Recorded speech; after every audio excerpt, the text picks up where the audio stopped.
सूजस लेकर हम चल रहे थे और सूजस के तहत मैंने आपको एक प्रोजेक्ट करवाया था, देवास प्रोजेक्ट, उदयपुर से संबंधित।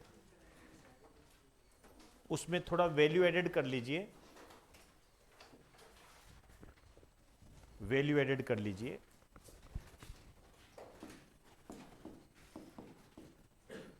Dewas first,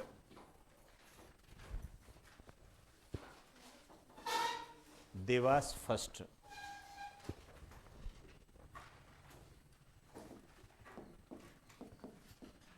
Dewas second, Dewas second. अब ये जो देवास फर्स्ट था, मैंने आपको बताया था कि ये जो प्रोजेक्ट है 73-74 में आया था। यहाँ पर जो डैम बनाया गया था उस डैम का नाम था गोराणा बांध, यही था गोराणा बांध। और जो ये देवास सेकंड है, यहाँ पर मतलब इन दोनों को जोड़ा गया और एक डैम बनाया गया, उस डैम का नाम था मादड़ी बांध। ये सब उदयपुर के अंदर है, ध्यान रखें। मादड़ी बांध बनाया गया। फिर ये जो देवास है, इसको क्या है,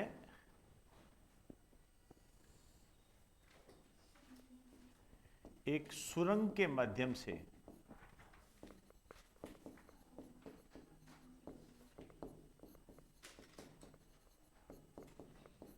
आकोदड़ा बांध से जोड़ा गया। सुरंग के माध्यम से आकोदड़ा बांध से जोड़ा गया, लगभग 11 किलोमीटर के आसपास।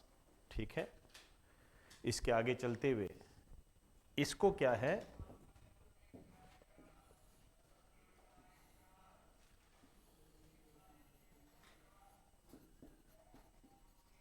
उदयपुर की पिछोला झील से जोड़ दिया, जल अपवर्तन के रूप में।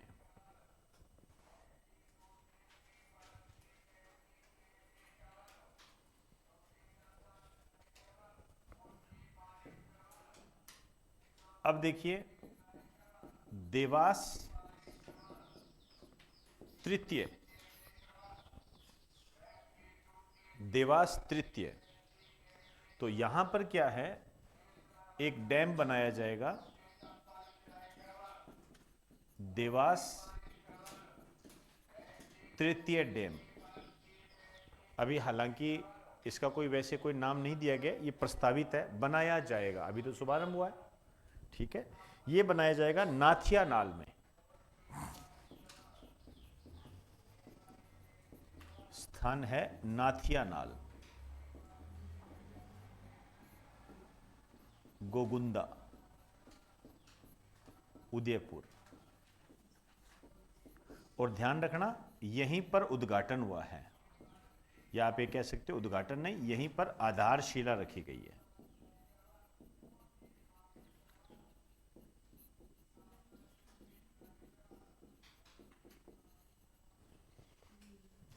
ठीक है ना, यहीं पर आधारशिला रखी गई है। ये आप ध्यान रखें इस बात को, आधारशिला यहीं पर रखी गई है, नाथिया नाल। अब ये जो तीसरा है, इसको क्या है, इसको सुरंग के माध्यम से इसके साथ जोड़ा गया है। ध्यान रखना, आकोदड़ा बांध से जोड़ा जाएगा, सुरंग के माध्यम से, आकोदड़ा बांध से।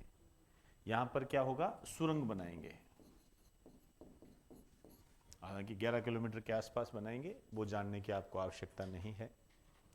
इसी तरीके से फिर इसको जो जोड़ा जाएगा, ये देवास 4, यहां पर क्या है, देवास 4 बांध बनाया जाएगा। ये बिल्कुल ऐसा पास में ही है, ज्यादा दूरी पर नहीं है। ये देवास 4, ये है अंबावा गांव,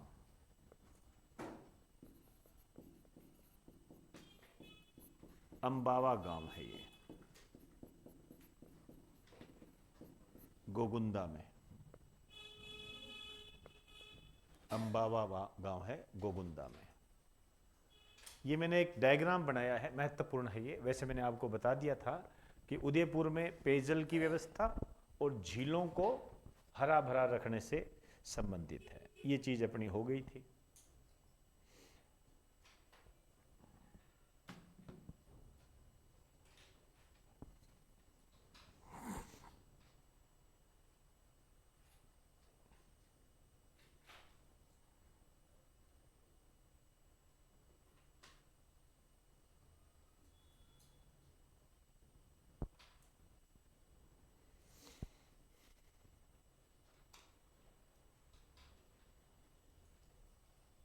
चले, हाँ आराम से करो, कोई बात नहीं।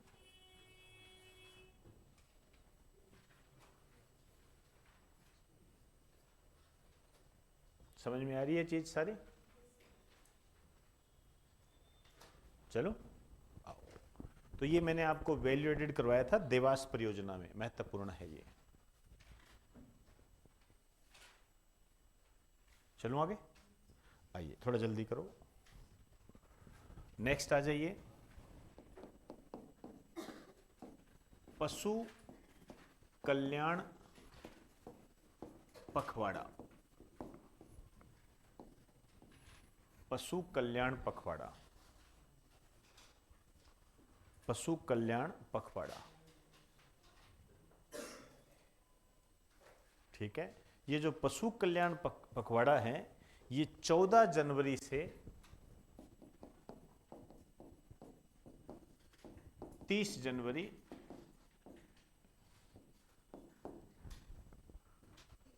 2025।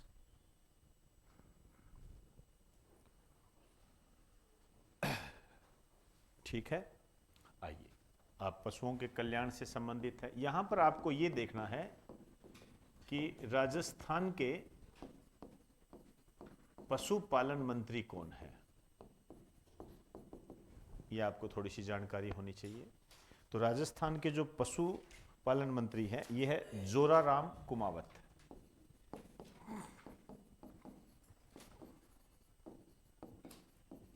जोराराम कुमावत है। तो पशुओं से संबंधित है चीजें ये सारी, उनके विकास से संबंधित है। चलिए, इसमें लिखो, इस पखवाड़े के दौरान 26 जनवरी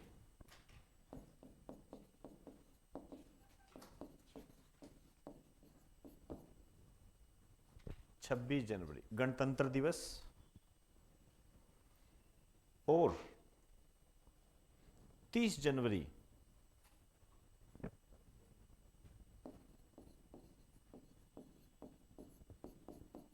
ब्रैकेट में लिखिए सर्वोदय दिवस। हो सकता है आपको जानकारी ना हो।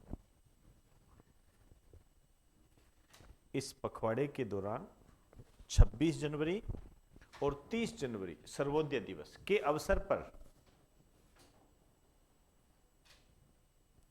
पर पशु पक्षियों के वध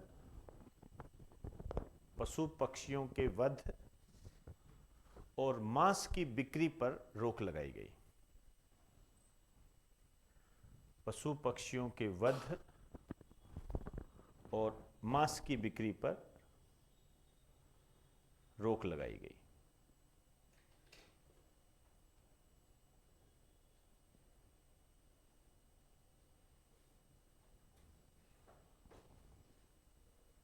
क्लियर होगी बात सारी? आपको यहां पर वैसे मैंने बता दिया था, लेकिन रिपीट कर देता हूं। वर्ष 2025 का राज्य स्तरीय सम्मेलन ये कहां पर आयोजित किया गया था? उदयपुर। ध्यान रखना, ये ऐसे क्वेश्चन बन जाते हैं।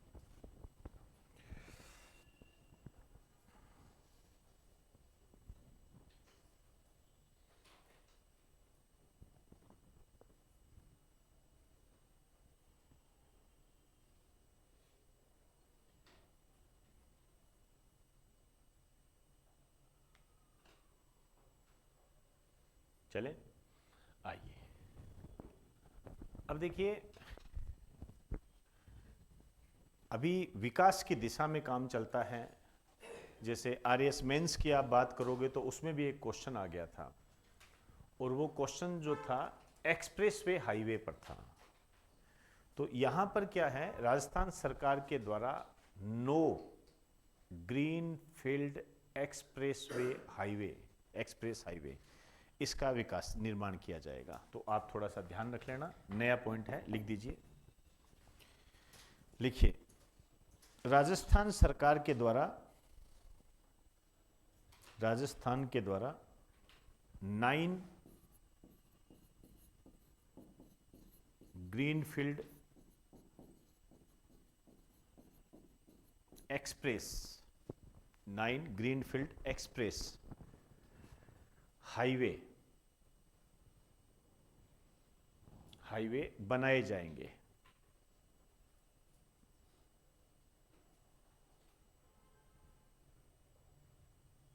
हाईवे बनाए जाएंगे।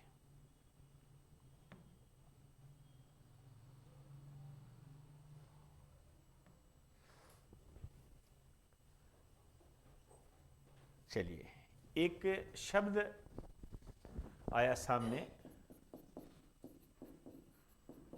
रामाश्रय वार्ड, राम आश्रय वार्ड, ठीक है ना। बाई चांस आपसे पूछ ले क्या होता है ये, तो इसमें लिख दीजिए, इसमें लिखो, इस योजना के तहत, इस योजना के तहत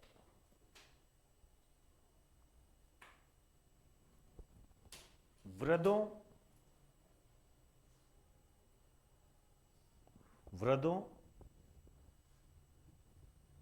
के स्वास्थ्य और खुशहाली का ध्यान रखा जा रहा है, ध्यान रखा जा रहा है।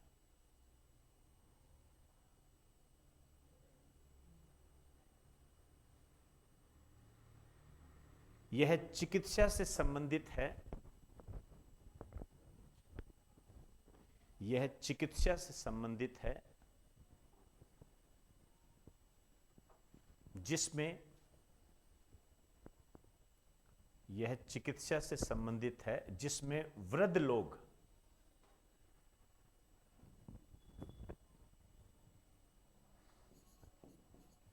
जिसमें वृद्ध लोग चिकित्सीय सेवाएं प्राप्त कर सकते हैं,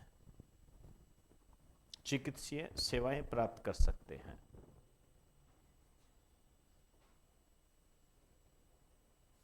जैसे ओपीडी सेवा, समझ गए होंगे, जैसे ओपीडी सेवा,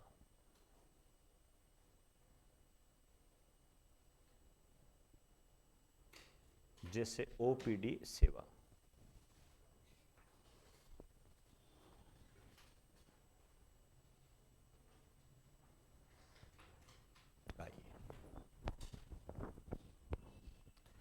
अब देखिए, एक छोटा सा पॉइंट है, फैक्ट है, पंडित दीनदयाल राष्ट्रीय स्मारक बनाया गया है। बकायदा प्रधानमंत्री नरेंद्र मोदी ने उसकी प्रशंसा की है, उसका उद्घाटन किया है, और उसमें स्पेशली एक गांव को चर्चा में लिया गया है। उस गांव का नाम है धानक्या। ये धानक्या जयपुर का गांव है, जहां पर पंडित दीनदयाल राष्ट्रीय स्मारक स्थापित किया गया है। तो छोटी छोटी बातें हैं, लिख दीजिए, पंडित दीनदयाल राष्ट्रीय स्मारक, ठीक है। इसके आगे लिख देना धानक्या जयपुर। इस धानक्या को अंडरलाइन करो, धानक्या।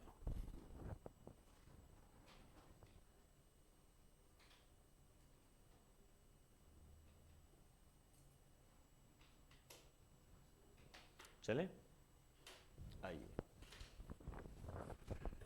लिखिए, इस गांव के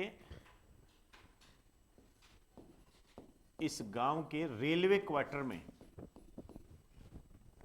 इस गांव के रेलवे क्वार्टर में पंडित दीनदयाल उपाध्याय, पंडित दीनदयाल उपाध्याय का बचपन बीता है।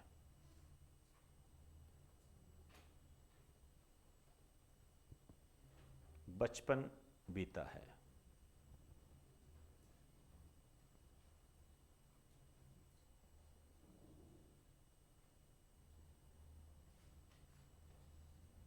चले आइए, फिर एक चर्चा और की गई, कुंभलगढ़ महोत्सव। 1 से 3 दिसंबर 2024 को, वैसे आप जानते हो कुंभलगढ़ महोत्सव, कुंभलगढ़ दुर्ग, कुंभलगढ़ दुर्ग जो है महाराणा प्रताप की जन्मस्थली है। और आप समझ गए होंगे क्या लिखूं आगे, राजसमंद, ठीक है ना। ऊंट महोत्सव कहाँ मनाया जाता है, बीकानेर, समझे ना। अभी मैंने कुछ चीजें आपको बताई थी। युवा महोत्सव कहाँ मनाया गया था, जयपुर।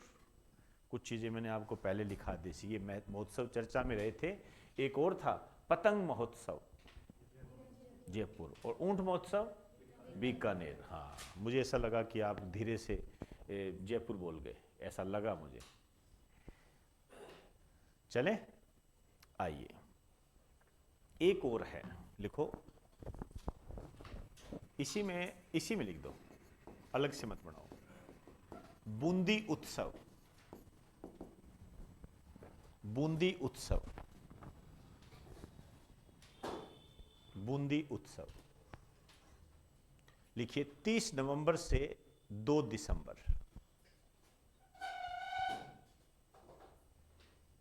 30 नवंबर से 2 दिसंबर। अब ये तो क्लियर है कि बूंदी में मनाया जाएगा, लेकिन यहां जो विशेष बात है वो क्या है, लिख दीजिए।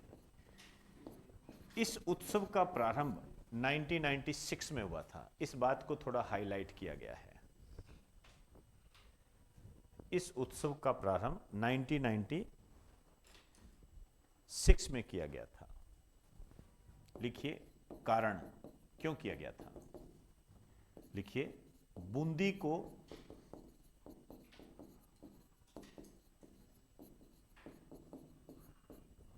को पर्यटन नगरी के रूप में स्थापित करना।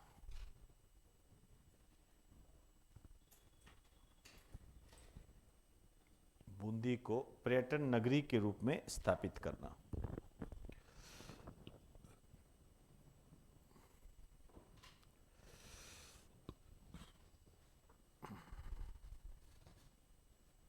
चले आइए, इसी में आ जाइए। दड़ा महोत्सव, दड़ा महोत्सव, अच्छा क्वेश्चन है ये। दड़ा महोत्सव,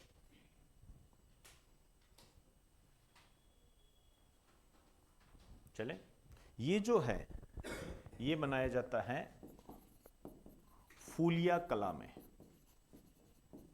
फूलिया कला, ये शाहपुरा में पड़ता है। अब ये जिला नहीं है, ध्यान रखना। और शाहपुरा कहां पड़ता है, भीलवाड़ा में।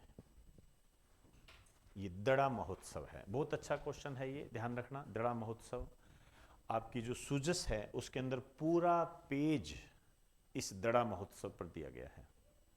आप देखना, पेपर देने जाओगे ना तो आपको जरूर, आगामी पेपर में भी आपको इनकी झलकियां जरूर मिलेगी। दड़ा महोत्सव, दड़ा, दड़ा समझते हो, दड़ा नहीं समझते। ऐसे कितने बच्चे हैं जो दड़ा के बारे में जानते हैं। शेखावटी क्षेत्र के कौन कौन हैं,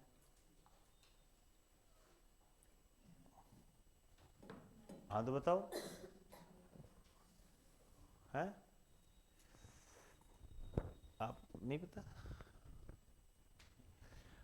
पहले बचपन में कभी आपने ये काम किया है कि कपड़े के जो टुकड़े टुकड़े होते हैं उनको मिला मिला के बॉल बनाते थे, जिसको अपने दड़ी बोलते थे। बस दड़ी का ही घर वाला दड़ा है। तो ये दड़ा महोत्सव जो है ये शाहपुरा भीलवाड़ा, पर्टिकुलरली कहो तो फूलिया कला, इससे संबंधित है, महत्वपूर्ण है। आपकी सुजस में पूरा पेज इसके वर्णन के लिए दिया गया है, आपके एग्जाम की दृष्टि से महत्वपूर्ण है। क्लियर? तो इसमें एक लाइन लिख दीजिए, इसमें लिखिए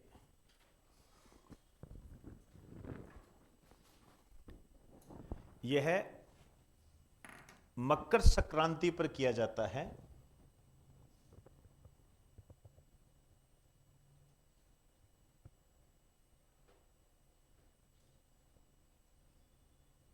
मकर संक्रांति पर किया जाता है। इसमें ग्रामीण संस्कृति की झलक मिलती है।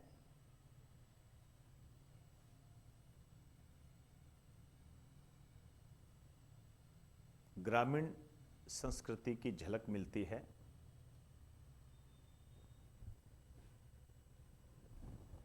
क्लियर? आइए एक बात और ध्यान रखना, ये फूलिया कला जो है उपखंड है, ठीक है? आप ऐसे करो, यहां पर ऐसे लिखो गांव, एक गांव को भी हाईलाइट किया गया है। इस गांव का नाम है धनोप। धनोप, गांव का नाम जो है धनोप, ठीक है ना? नहीं नहीं, फूलिया कला तो उपखंड है, इसके अंदर ये धनोप गांव पड़ता है, और ये जो उपखंड है ये शाहपुरा, ठीक है ना, जिसे अभी थोड़े टाइम पहले जिला बनाया गया था लेकिन वापस इसको हटा दिया गया, भीलवाड़ा में है। ये मैं इसलिए बता रहा हूं कि इस गांव में क्या है, धनोप माता का मंदिर है, आपके आर्ट एंड कल्चर से जुड़ जाता है। लिख दीजिए, यहां के धनोप गांव में, यहां के धनोप गांव में धनोप माता का मंदिर है।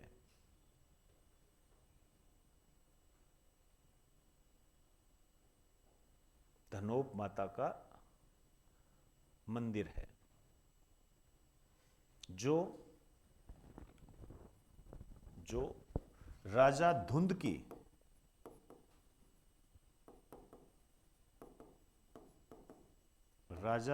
की कुल देवी के रूप में जानी जाती है।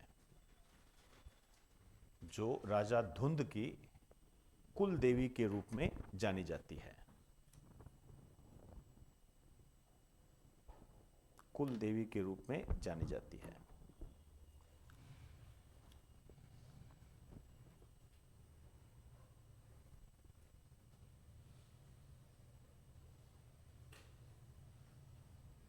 चलें, फिर लिखिए, इसी गांव में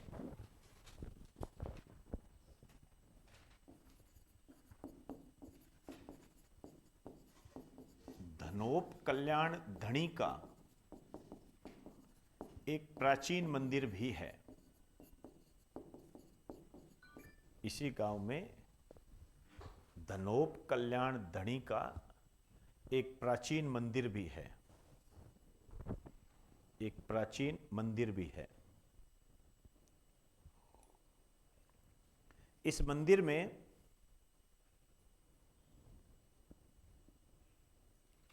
में विष्णु जी की मूर्ति है। विष्णु जी की मूर्ति है।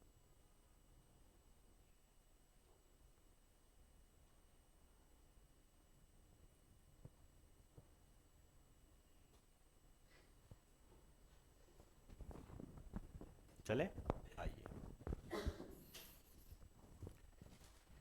इसमें लिखो, दड़ा का निर्माण कपड़ा व जूट की रस्सियों से किया जाता है। कपड़ा व जूट की रस्सियों से किया जाता है।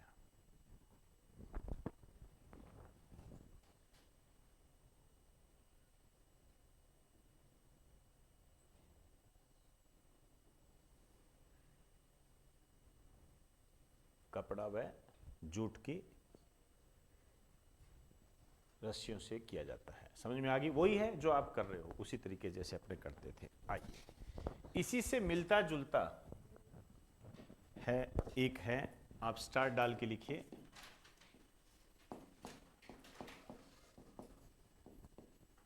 दांगड़ी नृत्य। दांगड़ी नृत्य, दांगड़ी नृत्य लिखिए। आदिवासियों का नृत्य है ये,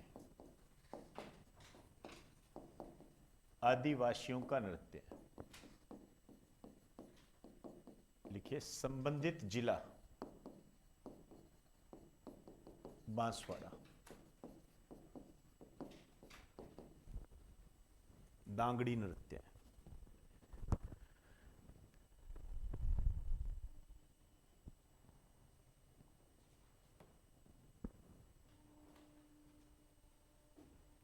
लिखिए।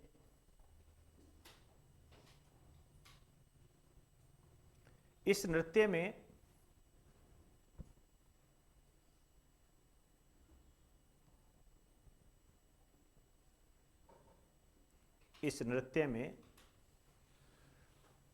आदिवासी महिलाएं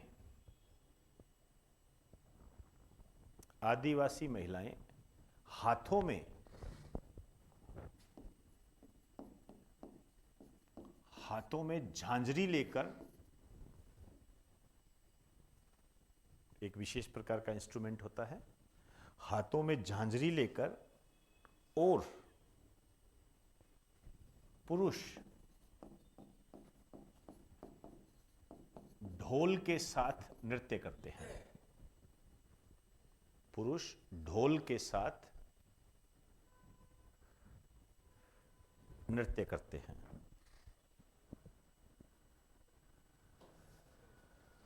नृत्य करते हैं। क्लियर?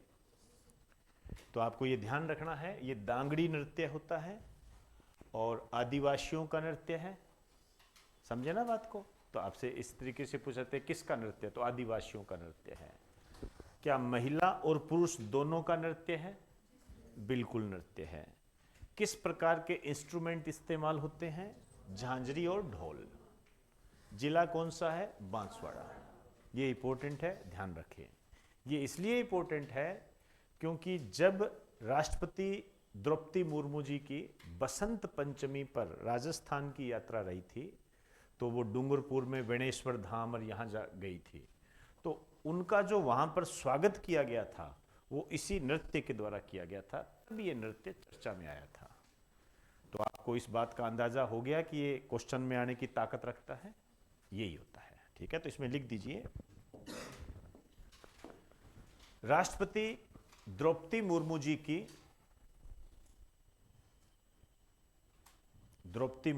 की बसंत पंचमी के मौके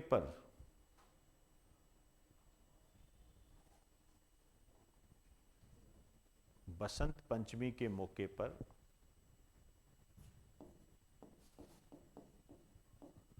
वेणेश्वर धाम यात्रा के दौरान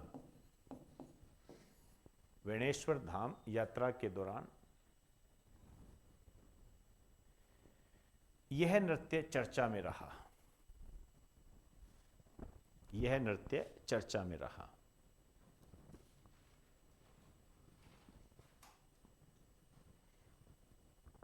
यह नृत्य चर्चा में रहा।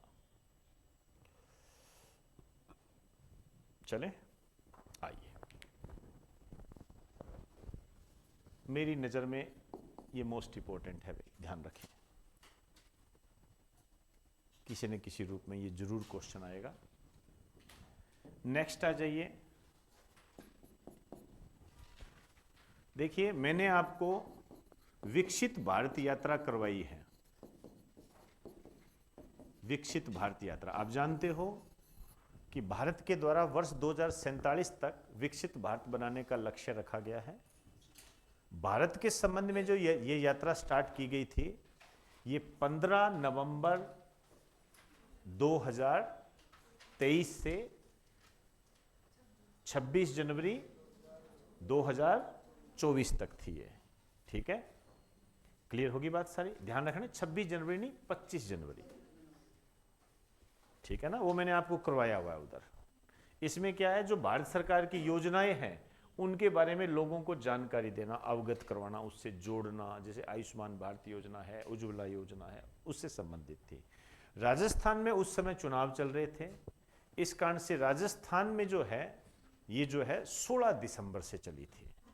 तो राजस्थान में जो विकसित भारत यात्रा है ये 16 दिसंबर 2023 से 26 जनवरी 2024, ये यहाँ 26 है उधर 25 है, ये चली थी। ये ध्यान रखना, ये बड़े अच्छे क्वेश्चन है, मैं करवा चुका हूं आपको, ध्यान रखना। आप ये नहीं कह सकते कि मैंने करवाया नहीं, YouTube वगैरह पे सब डाले हुए हैं, कभी पूछ लेना मेरे से। आप जब कहोगे ना सर ये क्वेश्चन आ गया या आपने करवाया नहीं था, आपको निकाल के दिखा दूंगा उधर मैं। इसलिए मैं बार बार कहता हूं कि YouTube हो गया, आपको जो भेजा जा रहा है, बाई चांस क्लास नहीं ले पाते हो तो लीजिए उस क्लास को, लिखिए अपने नोट्स में। आप लिखते नहीं हो ये आपकी गलती है, मेरी गलती नहीं है, मेरी गलती नहीं है, ध्यान रखना ये। अब इसमें एक नई बात है वैल्यू एडेड के रूप में, लिखिए, इसमें लिखो, इसके तहत विकसित भारत 4 स्तंभों पर टिका हुआ है। विकसित भारत 4 स्तंभों पर टिका हुआ है। कौन कौन से हैं? नारी शक्ति, युवा शक्ति,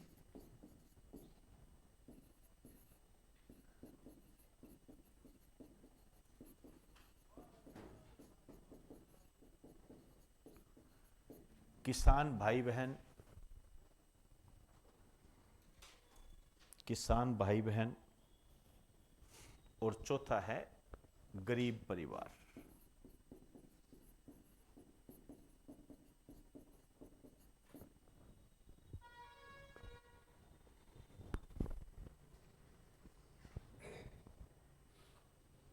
तो 4 अमृत स्तंभ है ये, ध्यान रखें आप, ये सारे, ये महत्वपूर्ण है।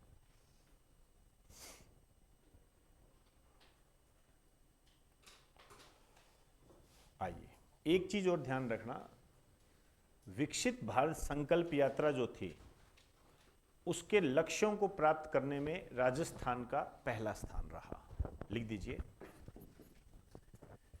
विकसित भारत संकल्प यात्रा के लक्ष्यों को प्राप्त करने में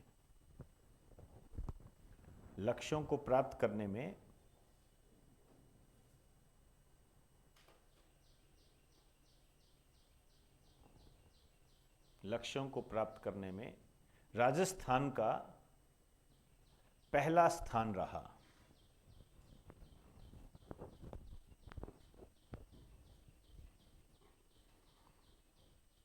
उसके नीचे लिख देना, यहां पे लिख देना, शिविरों में संचालित 18 योजनाओं में से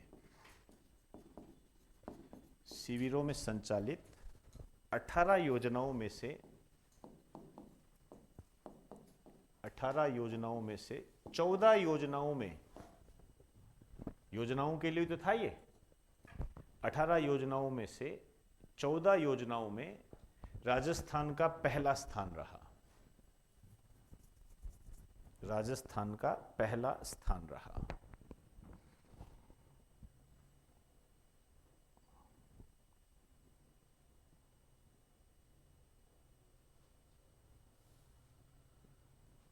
चले, आइए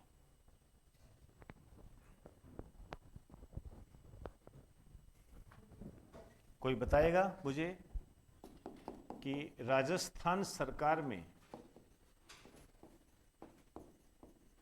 वर्तमान मंत्री कितने हैं?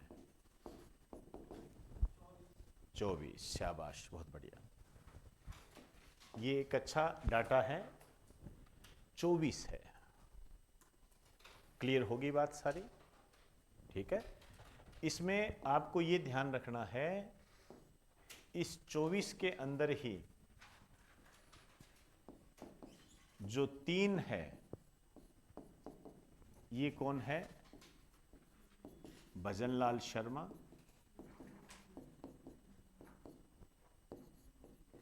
प्रेमचंद बेरवा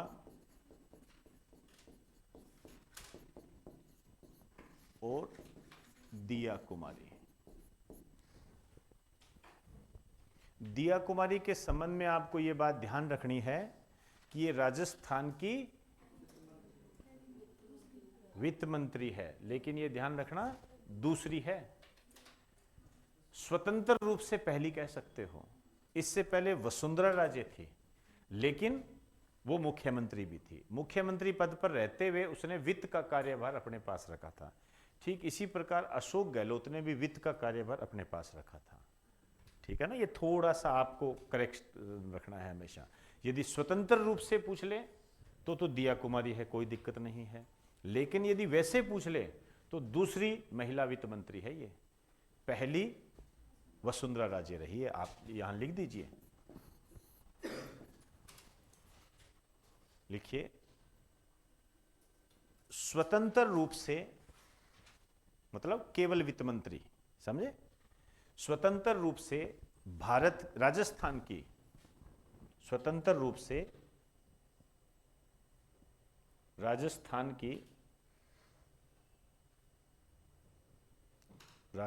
की पहली महिला वित्त मंत्री।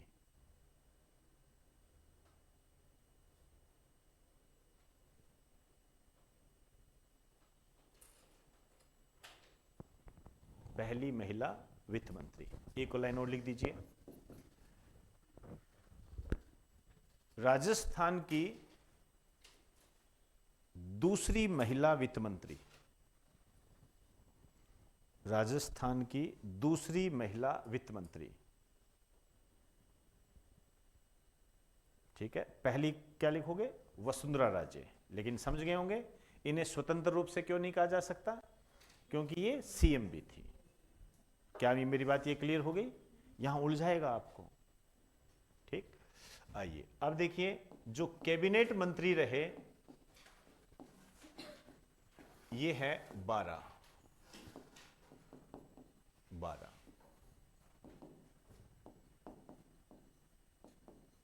राज्य मंत्री, लेकिन स्वतंत्र प्रभार वाले 5। इसका मतलब ये होता है, स्वतंत्र प्रभार का मतलब ये होता है कि होते तो वो राज्य मंत्री है, लेकिन उनको जो दर्जा है वो कैबिनेट मंत्री का प्राप्त होता है। और जो नॉर्मल राज्य मंत्री है, मतलब इनके ऊपर तो कैबिनेट मंत्री होगा। ये जो मैंने लिखा है ना 5, इनके ऊपर तो कैबिनेट मंत्री होगा। समझ में आई बात सारी? ठीक, और ये जो है इनमें कैबिनेट मंत्री नहीं होगा, ये टॉप के यही होंगे, स्वतंत्र प्रभार इसको बोलते हैं। 12 ये है और 3 ये है। हालांकि ये जो मुख्यमंत्री होता है इसको भी कैबिनेट मंत्री का दर्जा प्राप्त होता है, लेकिन मैंने आपको इसको तोड़ तोड़ के बताया है ताकि किसी भी तरीके से क्वेश्चन आए उसको टैकल कर सको। तो टोटल 24 मंत्री है। अच्छा, एक क्वेश्चन बहुत बार आता है, राजस्थान विधानसभा में अधिकतम कितने मंत्री हो सकते हैं? 30। विधानसभा सदस्यों का 15% होता है। ये भी एक अच्छा क्वेश्चन है। हालांकि देखो आपको ये करवाया हुआ है, लेकिन मेरे ये जस्ती नहीं है चीजें, क्योंकि बहुत महत्वपूर्ण होता है ये। यदि आपको ये कह दे अधिकतम मंत्री, तो ये होते हैं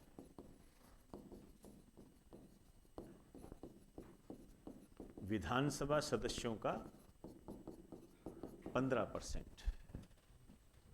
एक 91वां संविधान संशोधन हुआ था 2003 में, जो कि 2004 में लागू हुआ था, 1 जनवरी 2004 को। उसके तहत ये प्रावधान किया गया था कि विधानसभा सदस्यों का 15% और उधर लोकसभा सदस्यों का 15% अधिकतम मंत्री होंगे। तो जब अधिकतम मंत्री निकालते हैं तो आप जानते हो कि टोटल विधानसभा सदस्य कितने हैं? 200, और इसका 15% निकाल लो, 30%।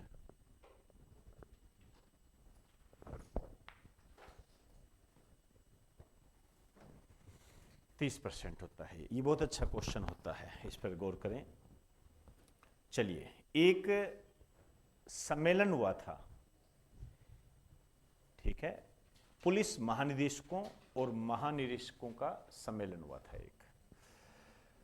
चलिए, इसमें एक बात लिख दीजिए, ये कहाँ हुआ था, आपको ये ध्यान रखना है। प्रधानमंत्री नरेंद्र मोदी ने यहाँ पर ये इनको संबोधित किया था, लिख दीजिए।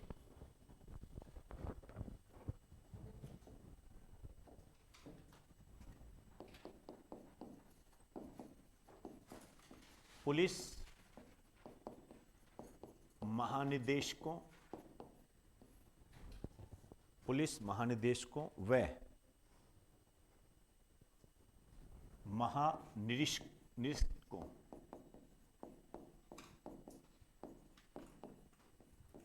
का 58वां, ये चीजें थोड़ी ध्यान रखा करो, कई बार इसी में अड़ा देते हैं। 58वां अखिल भारतीय सम्मेलन, ये अखिल भारतीय सम्मेलन था, इस कारण से ये महत्वपूर्ण था पुलिस महानिदेशकों का।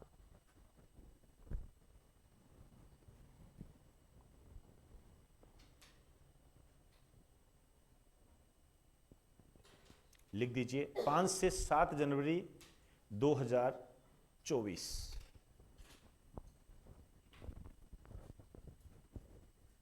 5 से 7 जनवरी 2024। स्थान लिखिए, राजस्थान इंटरनेशनल सेंटर, राजस्थान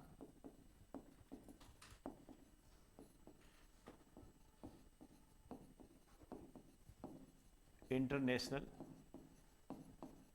सम्मेलन, जयपुर, राजस्थान इंटरनेशनल सेंटर, जयपुर।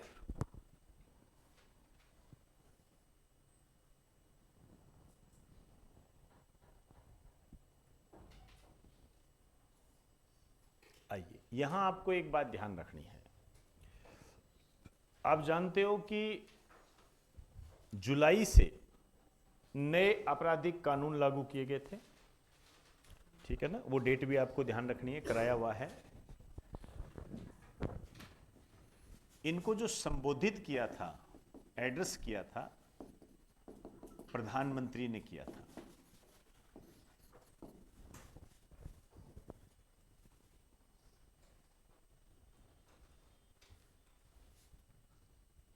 कुछ शब्द है, उनके बारे में ध्यान रखें। इन्होंने क्या कहा, लिखिए। इनके अनुसार नए आपराधिक कानूनों में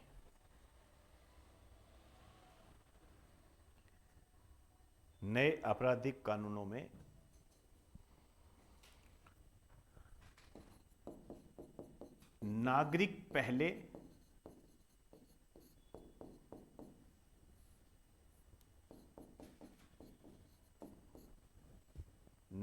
पहले, गरिमा पहले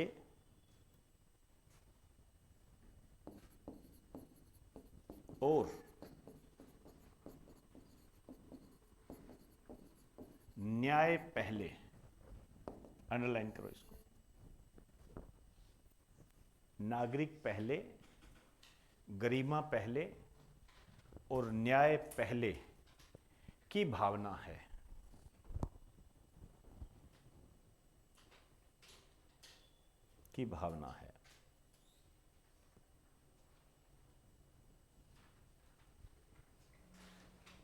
चलें, अब और भी बहुत सारी बातें कही कि जो पुलिस है उसको आधुनिक रूप से बदलना चाहिए, ये सब बातें की गई। कुछ चीजें हुई वो मैं आपको बता देता हूं। लिखिए,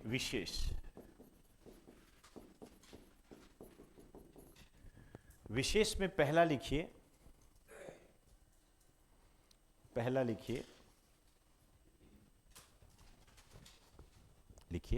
पुलिस के आधुनिकीकरण और आधारभूत संरचना के लिए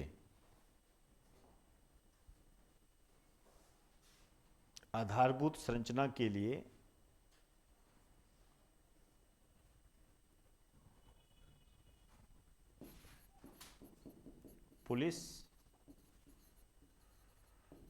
मॉडर्नाइजेशन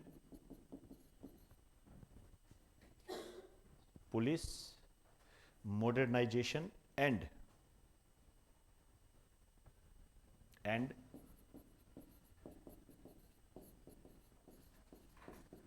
इंफ्रास्ट्रक्चर फंड का गठन किया गया है।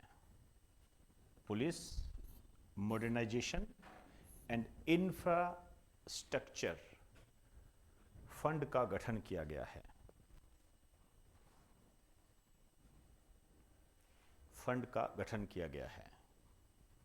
क्लियर? अब इसमें जो राशि है वो दी गई है 200 करोड़। मतलब ये 200 करोड़ रुपए किसके लिए दिए गए हैं कि पुलिस के लिए इंफ्रास्ट्रक्चर तैयार करना और पुलिस को आधुनिक बनाना, इसके लिए ये किया गया है। क्लियर होगी बात सारी? ठीक है। और ये ध्यान रखना, ये राजस्थान के बजट में है, समझे ना? राजस्थान करेगा, राजस्थान पुलिस के लिए। दूसरा लिखिए,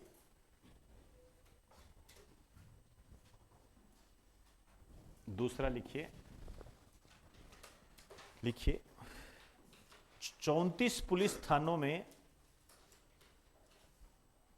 34 पुलिस थानों में सुनवाई व सहयोग के लिए 34 पुलिस थानों में सुनवाई व सहयोग के लिए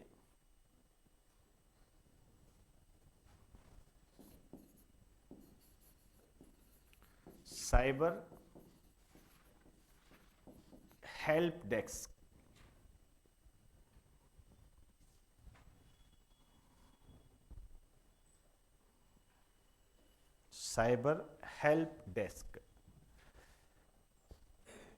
तैयार की गई है।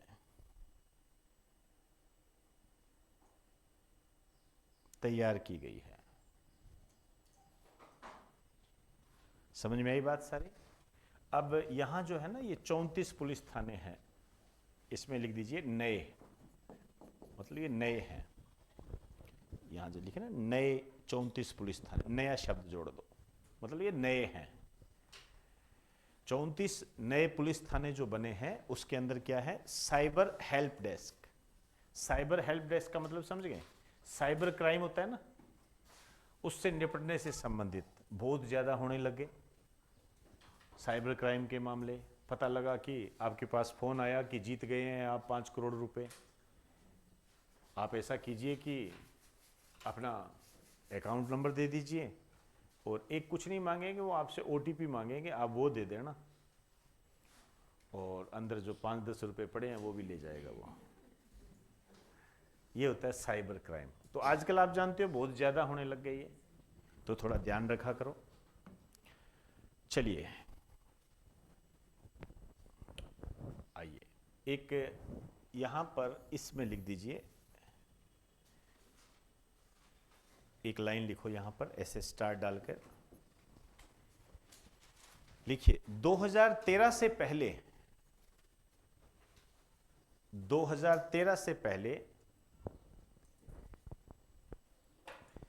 इस प्रकार का आयोजन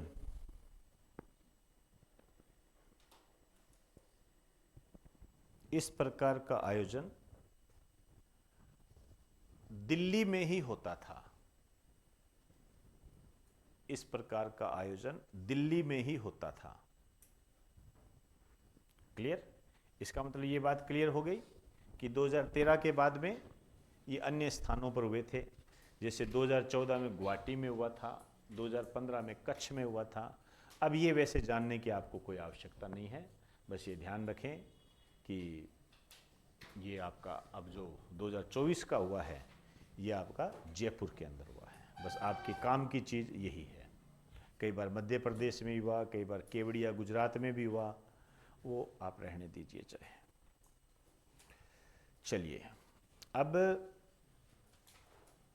एक है राजस्थान पुलिस साइबर हैकाथॉन।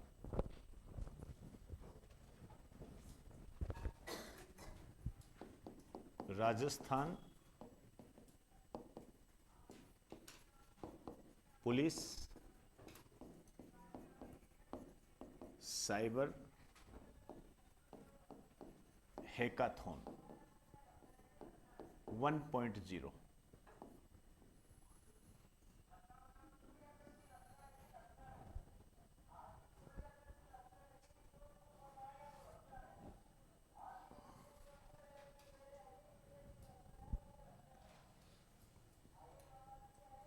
चलिए, अब देखिए इसका जो आयोजन हुआ था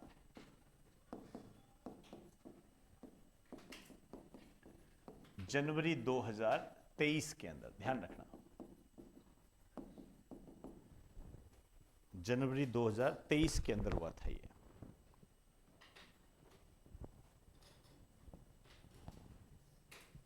इसके नीचे लिखिए Rajasthan police cyber crime,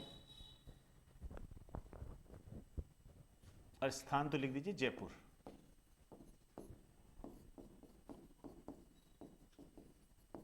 Rajasthan police cyber crime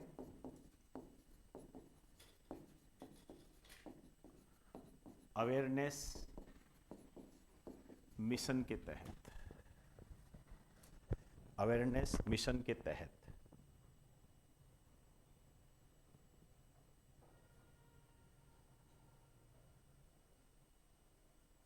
awareness mission के तहत, अब ये आप समझ गए होंगे कि इसमें किस तरीके से करेंगे। ये साइबर क्राइम से निपटने से संबंधित है, कई पोर्टल लॉन्च किए गए, ये सब चीज़ें। यहाँ पर सबसे महत्वपूर्ण जो है कि साइबर क्राइम हेल्पलाइन,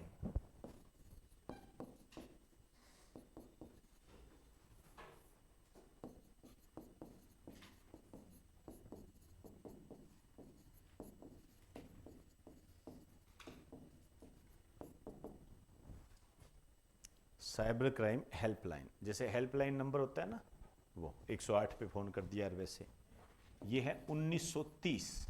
ये इम्पोर्टेंट है और बहुत इम्पोर्टेंट है क्योंकि इसके मामले बहुत ज़्यादा बढ़ रहे हैं। इस कारण से ये नंबर आपको रटाना बहुत ज़रूरी है, इसलिए एग्जामिनर भी ये जानता है ये नंबर 2 इनको एग्ज़ाम में पहले पता नहीं होगा तो बाद में आया हुआ तो कभी तो पता करेंगे ये। तो साइबर क्राइम हेल्पलाइन नंबर जो है 1930 है, ये ध्यान रखें, ये अच्छे क्वेश्चन है ये। चलिए,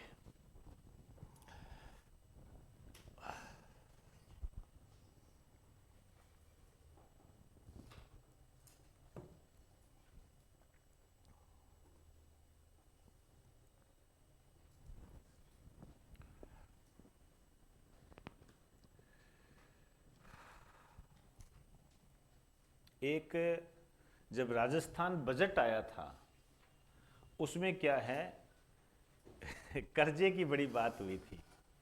कर्जा जो था ना उसकी बड़ी बात हुई थी, भी कितना कर्जा है, कर्जा छोड़ के चले गए, ऐसा सा। हालांकि मैंने आपको करवा दिया था, लेकिन फिर भी मैं चाहूँगा कि एक लाइन लिख दीजिए। लिखिए राजस्थान बजट अनुमान,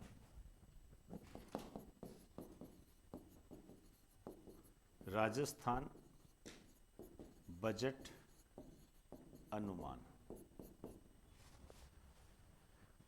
राजस्थान बजट अनुमान। इसमें लिखो राजस्थान पर कुल ऋण कर्जा,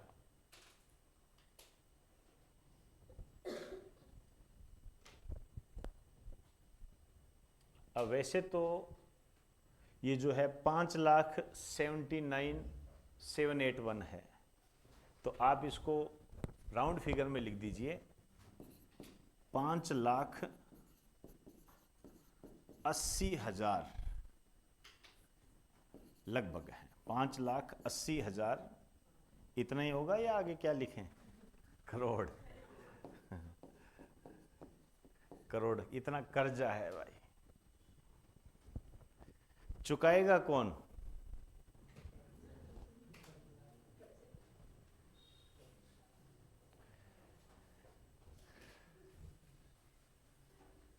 चले आइए देखो, एक बात सुन लीजिए।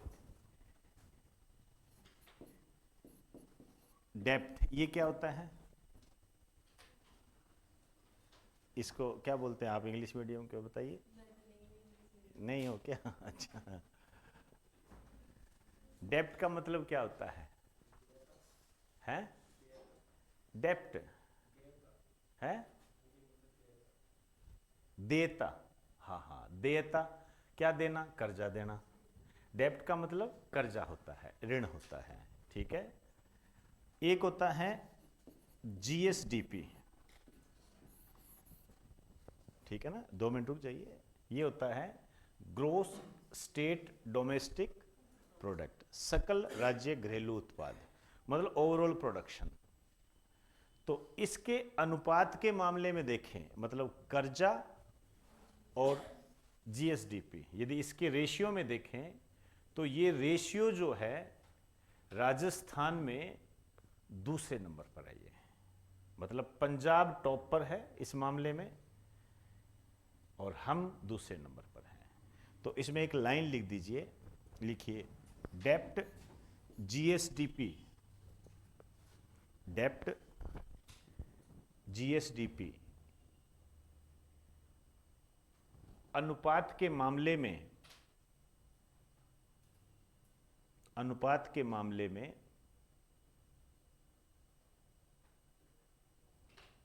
पंजाब के बाद, पंजाब के बाद राजस्थान में सर्वाधिक है।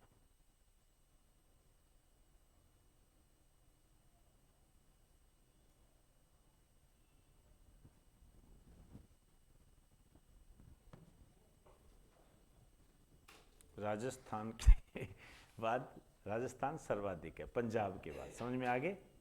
अब आपके हिस्से में कितना है ये भी आपको ध्यान रखना है, आपको चुकाना पड़ेगा, ये ध्यान रखना। तो यदि हम ये कहें कि प्रति व्यक्ति ऋण कितना है, मतलब राजस्थान में जो प्रत्येक व्यक्ति है उसके हिस्से में कितना ऋण आता है, भाई आपका कर्जा, ये ध्यान रखें, नोट कर लेना, ये करना पड़ेगा आपको। ये है 70,800 रुपये, 70,800 रुपये इतना कर्जा आपके हिस्से में आता है। तो बताइए कब दे रहे हो? हैं? नहीं, मैं तो देखो वो आदमी हूं जो खा जाऊंगा। आप भी खा जाओगे? ये तो गलत बात है, ये तो गलत बात कह दी आपने। हम तो आपसे उम्मीद करते हैं कि आप लोग बहुत ही प्रतिभावान हो।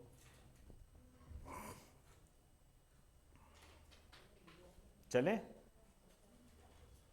आइए, अब यहां पर मैंने आपको कल एक बात लिखाई थी कि भारत का जो राजकोषीय घाटा है वो जीडीपी का 4.9% है, जो कि फरवरी में बदल जाएगा, ठीक है। वहां मैंने कहा था राजस्थान का राजकोषीय घाटा। अब राजकोषीय घाटा बेटा ऐसे है, मैं बता चुका हूं, ठीक है, वो आपको थोड़ा सा देख लेना, लिख दीजिए। राजस्थान का राजकोषीय घाटा, राजस्थान का राजकोषीय घाटा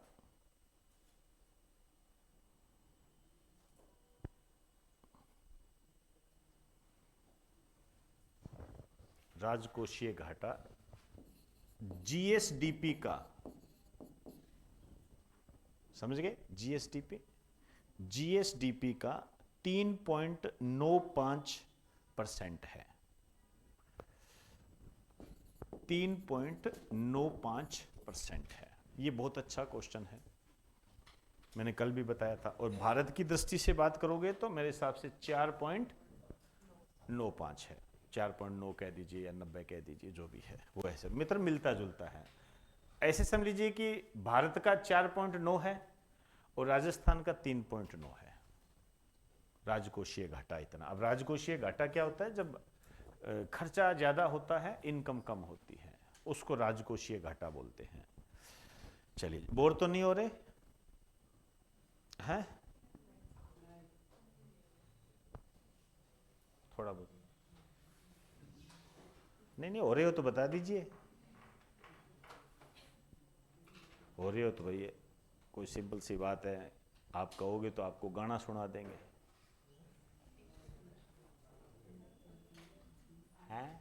अब हाँ बिल्कुल गाना सुना सकते हैं। मेरे को गाना बहुत आता है, कॉलेज टाइम में बहुत गाता था मैं।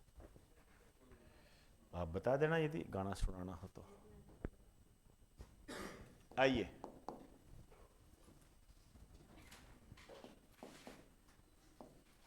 रामलला की प्राण प्रतिष्ठा। ये प्राण प्रतिष्ठा क्या होती है कि मंत्रों के माध्यम से कुछ बोलकर, अर्पण करके, जो पत्थर होता है उसके अंदर जीवन डाला जाता है, इसे हम प्राण प्रतिष्ठा बोलते हैं। ठीक है? ये जो प्राण प्रतिष्ठा की गई थी, बताइए, 22 जनवरी 2024। ये डेट आपको याद रखनी है। ठीक है? लेकिन इस डेट से भी सबसे महत्वपूर्ण ये है कि जो हमारा शक संवत है उसमें ये डेट क्या है। समझे ना बात को? तो आपको ये ध्यान रखना है, पोष का महीना है, ठीक है ना? पोष का महीना है और शुक्ल दशमी है। पोष शुक्ल द्वादशी। द्वादशी क्या होता है? 12।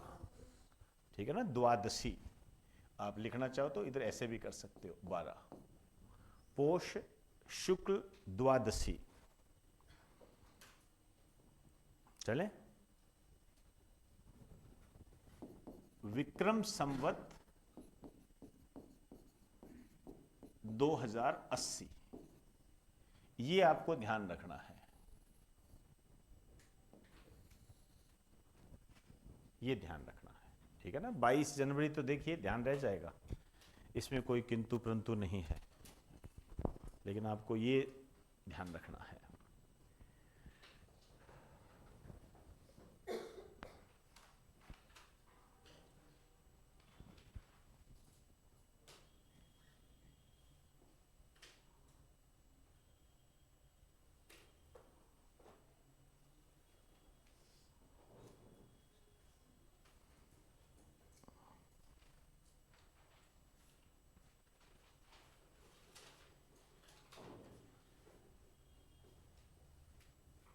चले? आइए, एक यमुना नदी के पानी से संबंधित समझौता हुआ है। किसके बीच में हुआ है ये?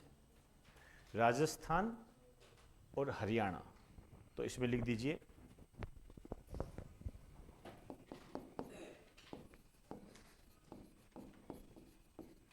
यमुना नदी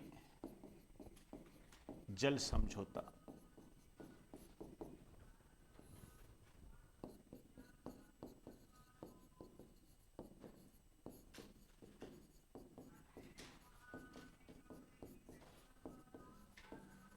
राजस्थान और हरियाणा के मध्य हुआ है ये।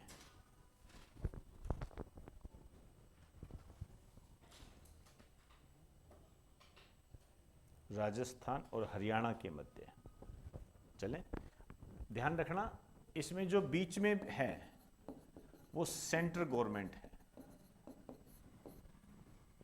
एमओयू पर जो हस्ताक्षर हुए हैं ये है। तो 3 हो गए ये टोटल, राजस्थान हो गया, हरियाणा हो गया और सेंट्रल गवर्नमेंट हो गई। क्लियर? और ये जो हस्ताक्षर हुए हैं, एमओयू पर हस्ताक्षर जो हुए हैं, ये हुए हैं 17 फरवरी 2024। 17 फरवरी 2024।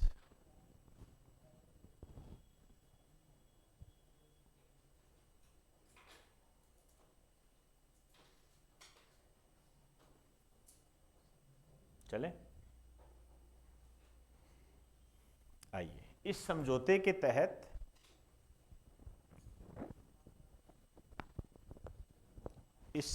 के तहत हरियाणा के, अब ये नाम आपको याद रखने हैं,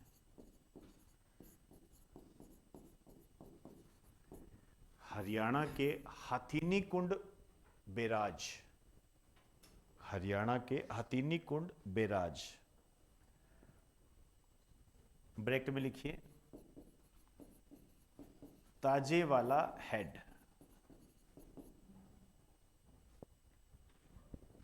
Tajewala head, Hathnikund barrage, bracket में लिखिए ताजेवाला हेड से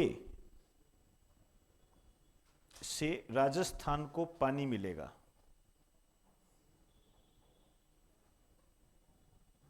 राजस्थान को पानी मिलेगा, इसके लिए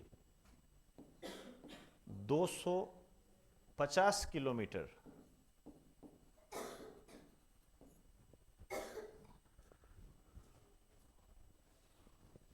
260 करो 260 किलोमीटर लंबी पाइपलाइन बिछाई जाएगी। 260 किलोमीटर लंबी पाइपलाइन बिछाई जाएगी। यह अच्छा क्वेश्चन है, ध्यान रखना।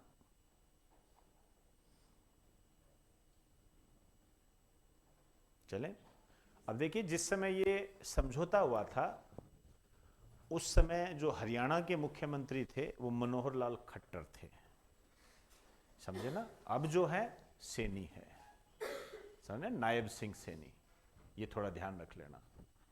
तो मनोहर लाल खट्टर थे। हालांकि इस टाइप के वैसे कोई क्वेश्चन नहीं बनेंगे। इसमें लिखिए इस समझौते से राजस्थान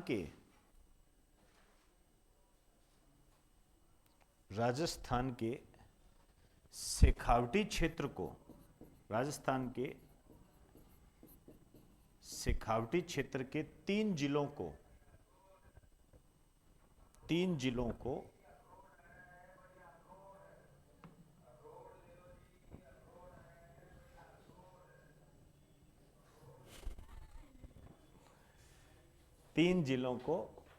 फायदा मिलेगा। 3 जिलों को फायदा मिलेगा। ठीक है, लिख दीजिए चूरू, सीकर, झुंझुनू।